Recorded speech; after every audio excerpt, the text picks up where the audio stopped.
The phone call came to Bumpy Johnson's apartment at Lenox Terrace at 2:17 a.m. on May 17, 1947, 3 hours after federal agents had raided Billie Holiday's room at the Grampian Hotel on West 135th Street, and when Bumpy answered pulled from sleep by ringing that he knew meant trouble because nobody called at that hour unless something had gone catastrophically wrong. The voice on the other end belonged to Yolanda Boven, one of Billie's backup singers, crying so hard that her words came out fragmented.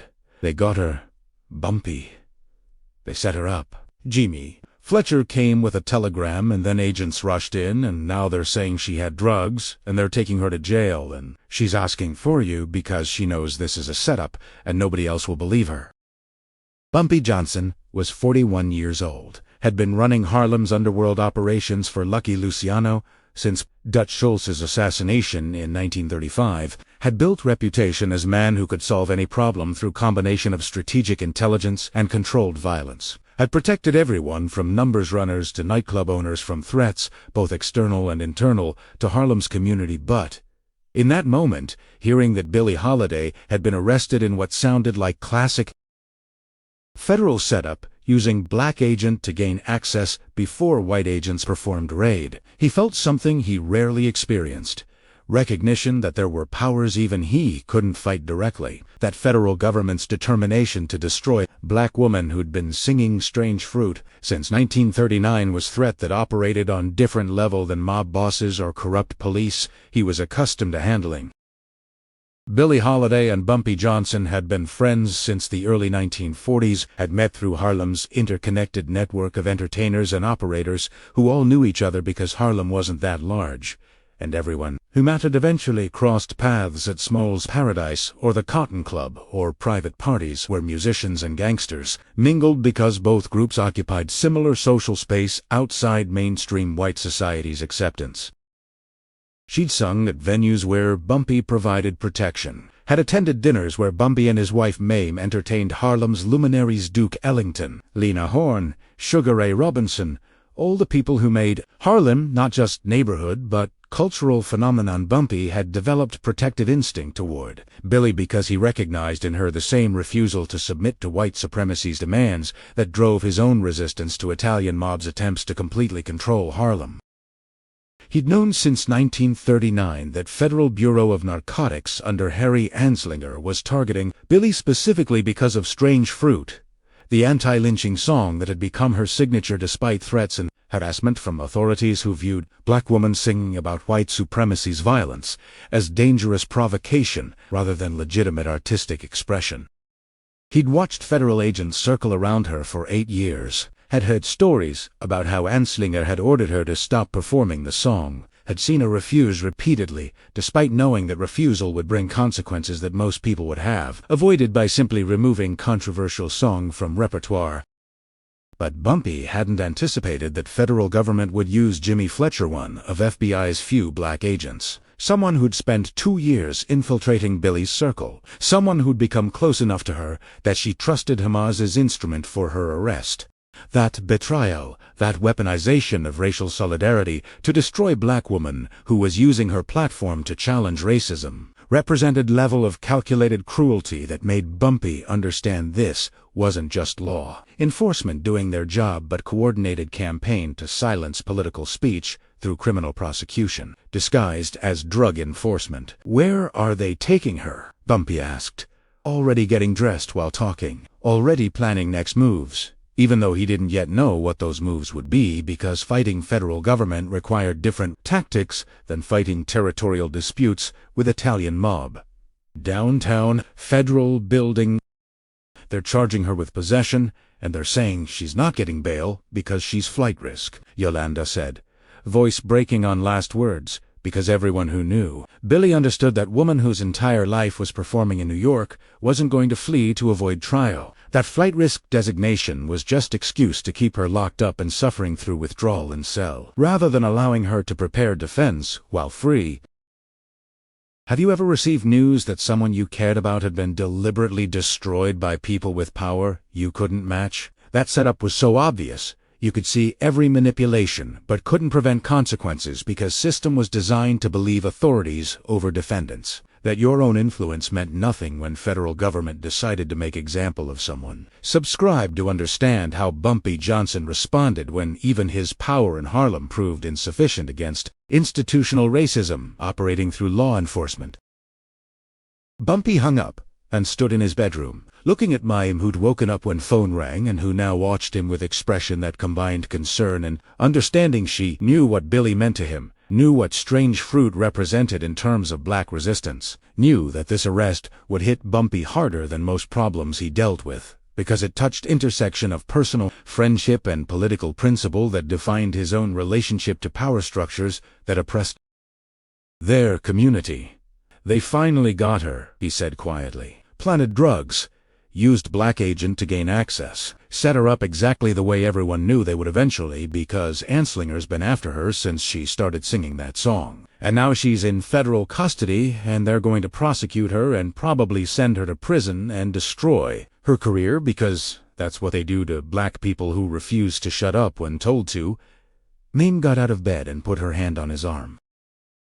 "What are you going to do?" That was question Bumpy had been asking himself since phone rang. What could he do when opponent wasn't rival gangster who could be intimidated or corrupt cop who could be bribed or territorial? Dispute that could be negotiated, but federal government with unlimited resources and racist agenda that viewed destroying Billie Holiday as legitimate law enforcement rather than as political persecution of black artists who'd committed no crime except challenging white supremacy through her art. The traditional moves he'd make for anyone else in Harlem, facing legal trouble, finding best lawyer, ensuring bail was posted, using connections to influence proceedings, would help but wouldn't address fundamental problem. Harry Anslinger wanted Billie Holiday destroyed, had dedicated federal resources to accomplishing that goal, had orchestrated setup that would be impossible to prove was set up because Jimmy Fletcher would testify he'd seen drugs and other agents would corroborate his testimony, and all white jury would believe federal agents over black woman with known history of drug use, even if entire prosecution was fabricated. But Bumpy Johnson hadn't become Harlem's king by accepting that some battles couldn't be fought. He'd built his reputation by finding ways to win when winning seemed impossible, by understanding that power operated on multiple levels and that direct confrontation wasn't always most effective approach, by recognizing that sometimes message needed to be sent not to solve immediate problem but to establish that certain actions would have consequences even when those consequences couldn't prevent the actions themselves. "I'm going to make sure everyone involved in setting up Billy understands that there are costs to betraying Harlem," Bumpy said, voice carrying edge that Mayim recognized as dangerous determination. "I can't stop federal prosecution, that's beyond my reach. That's institutional power that doesn't care what I think or what I can do. But I can address the people who made it possible, who provided information or access or cooperation that Anslinger needed to execute his setup. I can make sure that everyone who helped destroy Billie Holiday learns what happens when you betray your own community for federal government that despises all of us." By dawn, on May 17, 1947, Bumpy had assembled information about exactly how Billie's arrest had been orchestrated. Jimmy Fletcher had been following her for 2 years as undercover FBI agent, had documented her drug use while building friendship that made her trust him, had shown up at her hotel room claiming to have telegram requiring her signature, had used that pretext to confirm she was present before other agents entered to execute search that conveniently found drugs that may or may not have been planted because Colonel George Wythe, Bureau of Narcotics agent who Anslinger favored for operations requiring extra-legal tactics, had been involved in planning the raid. But Fletcher hadn't operated alone in Harlem for 2 years without local cooperation. Someone had vouched for him when he first appeared in jazz clubs. Someone had introduced him to people in Billie's circle.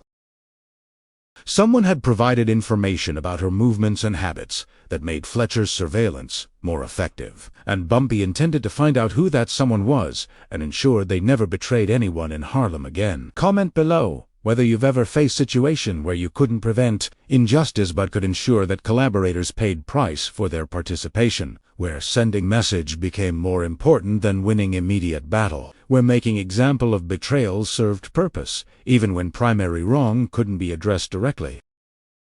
The investigation took 72 hours and involved calling in favors from people throughout Harlem who owed Bumpy either money or protection, or simply respect that came from years of him maintaining order in a neighborhood where chaos would have reigned without his strategic management of criminal enterprises and community relations.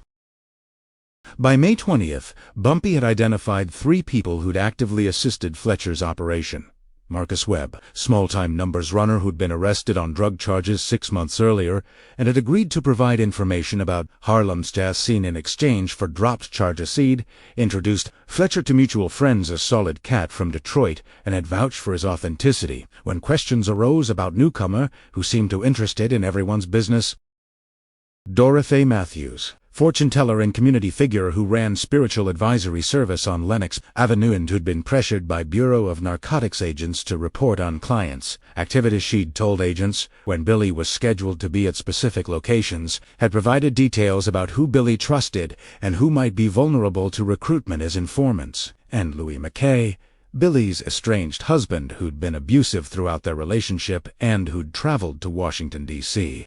After Billy left him to meet with Anslinger and provide information about her drug use and habits, McKay had reportedly been quoted as saying, "I got enough to finish her off before meeting with federal authorities, who'd been more than happy to use personal vendetta as foundation for political prosecution disguised as drug enforcement of the tree." Only McKay was actually motivated by wanting to harm Billy. Personally, the other 2 had been coerced through legal pressure that exploited their own vulnerabilities to force cooperation against someone they probably didn't want to betray. But from Bumpy's perspective, motivation mattered less than action.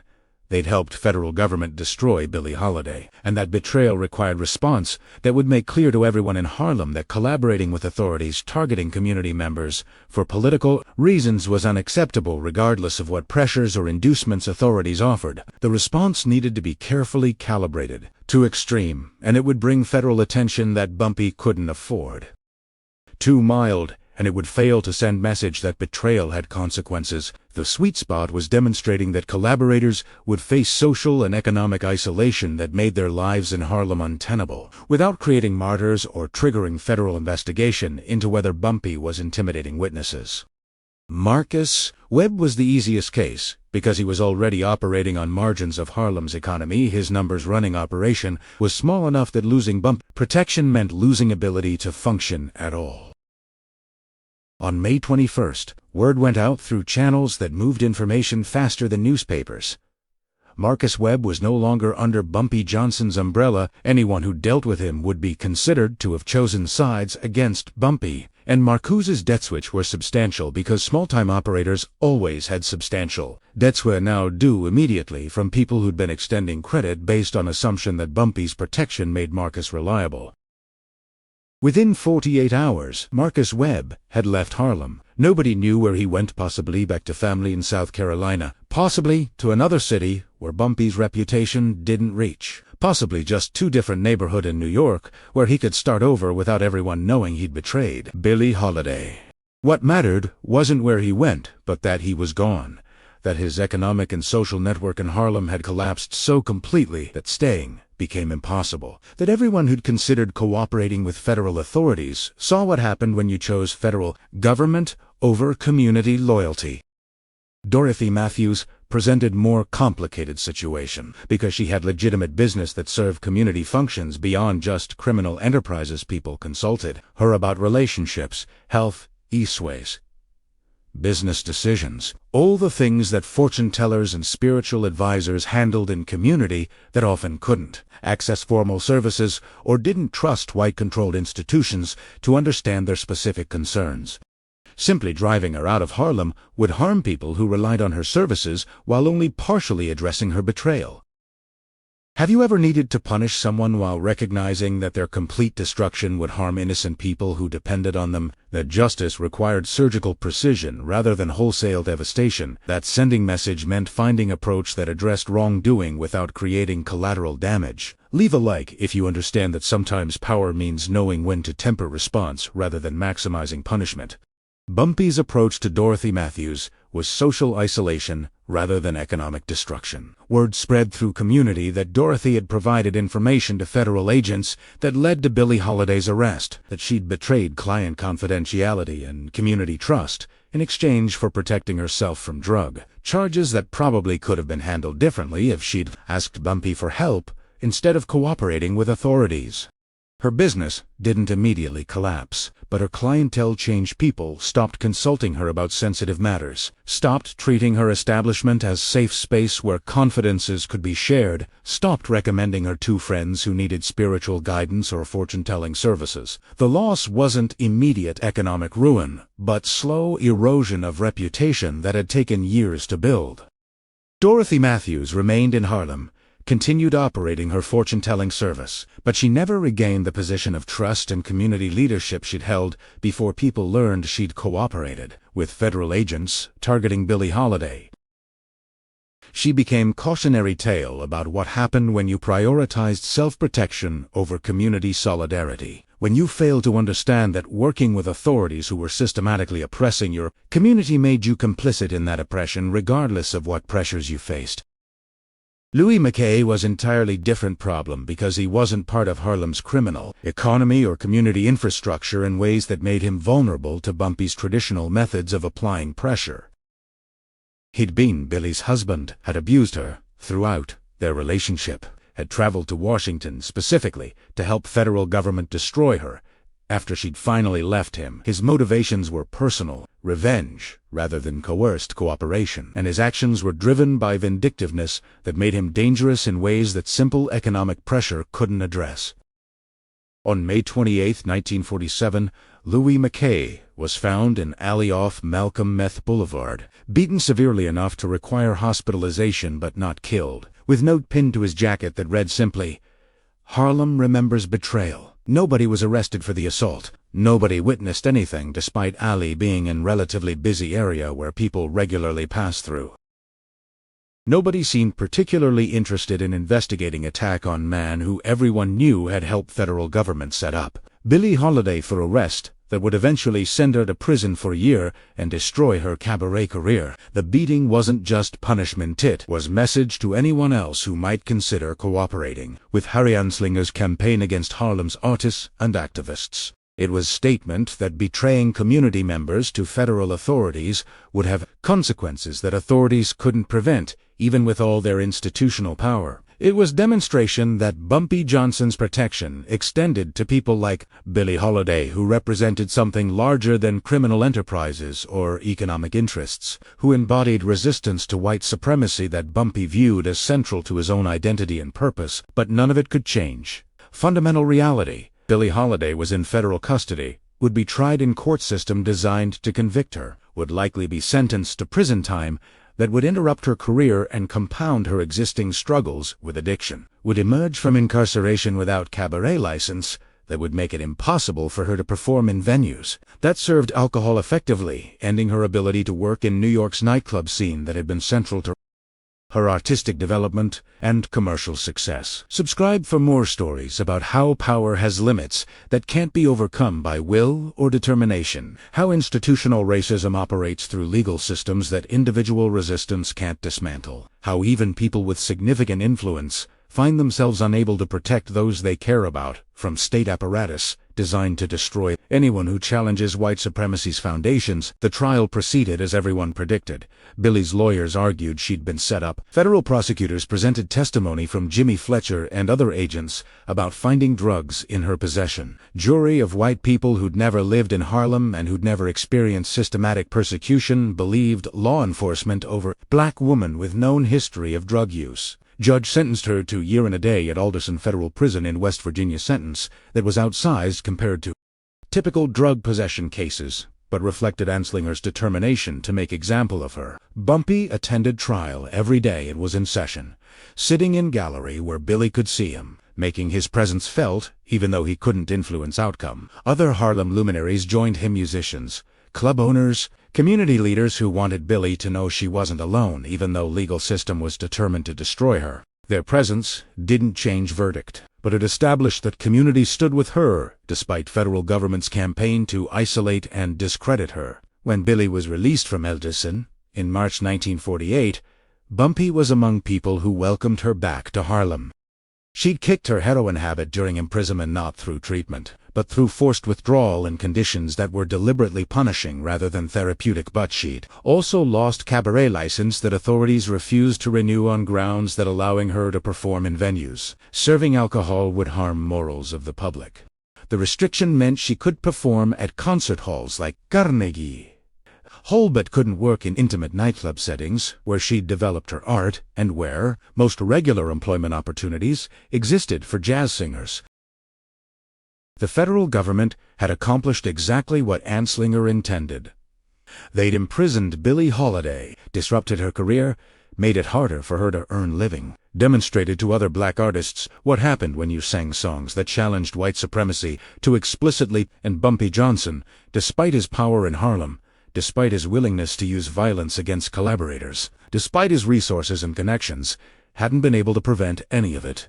But what happened next demonstrated why Bumpy's response to the setup, brutal as it was toward those who'd betrayed Billie, served purpose beyond just revenge. Nobody in Harlem cooperated with Harry Anslinger's subsequent attempts to gather information about Billie's activities after her release. Nobody provided intelligence about where she was performing, or who she was associating with, or whether she'd returned to drug use.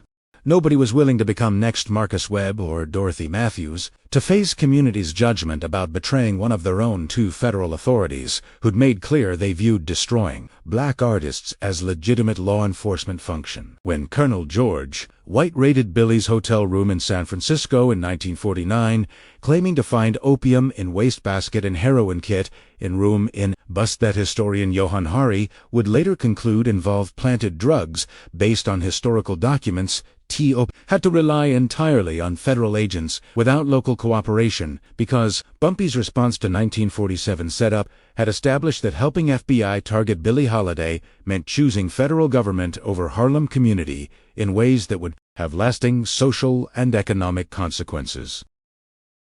The lack of local cooperation didn't prevent raids or arrests. Federal government had resources to conduct surveillance and operations without community assistance, but it made those operations harder, made it more difficult for authorities to know where Billie would be or what her circumstances were at any given moment, created friction that slightly reduced effectiveness of campaign that Anslinger waged against her throughout 1950s, until she finally died in Metropolitan Hospital in July 1959, with federal agents handcuffed to her hospital bed because they were still trying to arrest her for drug possession even as she lay dying from liver disease and heart problems that years of persecution and addiction had caused or exacerbated. Bumpy Johnson's brutal response to the FBI setup, beating Louis McKay, destroying Marcus Webb's operation, socially isolating Dorothy Matthews, didn't save Billie Holiday from Harry Anslinger's campaign to destroy her. It didn't prevent her imprisonment, didn't restore her cabaret license,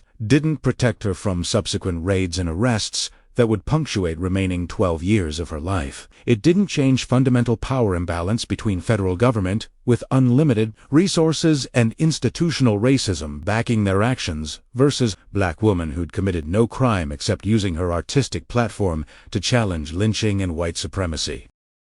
What it did accomplish was establishing that betraying Harlem's community members to federal authorities would have consequences that authorities couldn't prevent, that cooperating with racist law enforcement might offer short-term protection from individual charges, but would result in loss of community standing and economic opportunities that made life in Harlem functional and meaningful, that choosing federal government over community solidarity was choice with lasting implications that extended far beyond immediate legal situation. The message resonated not just in Harlem, but throughout black communities where similar campaigns were being waged against artists and activists who challenged white supremacy too explicitly.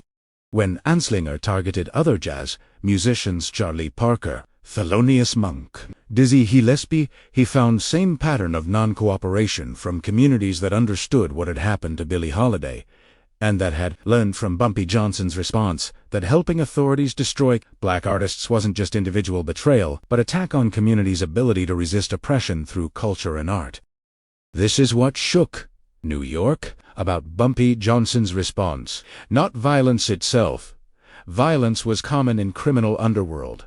and wouldn't have been particularly noteworthy but demonstration that even when institutional power was overwhelming, even when federal government had resources and legal authority that individual operators couldn't match, community could still impose costs on collaboration that made that power less effective, that created friction in machinery of oppression, that established principle that some actions were beyond pale regardless of what authorities offered in exchange for cooperation. Years later, when scholars studied Harry Anslinger's campaign against Billie Holiday and examined why it took him 20 years from first ordering her to stop singing Strange Fruit until her death in 1959, to finally destroy her, part of explanation involved understanding how communities resisted cooperation with authorities, even when resistance couldn't prevent ultimate outcome. Bumpy Johnson's brutal response to 1947 setup was part of that resistance, not sufficient to save Billie, but significant enough to make Anslinger's subsequent operations more difficult, to force federal government to rely entirely on their own resources rather than weaponizing community members against each other. That's not victory.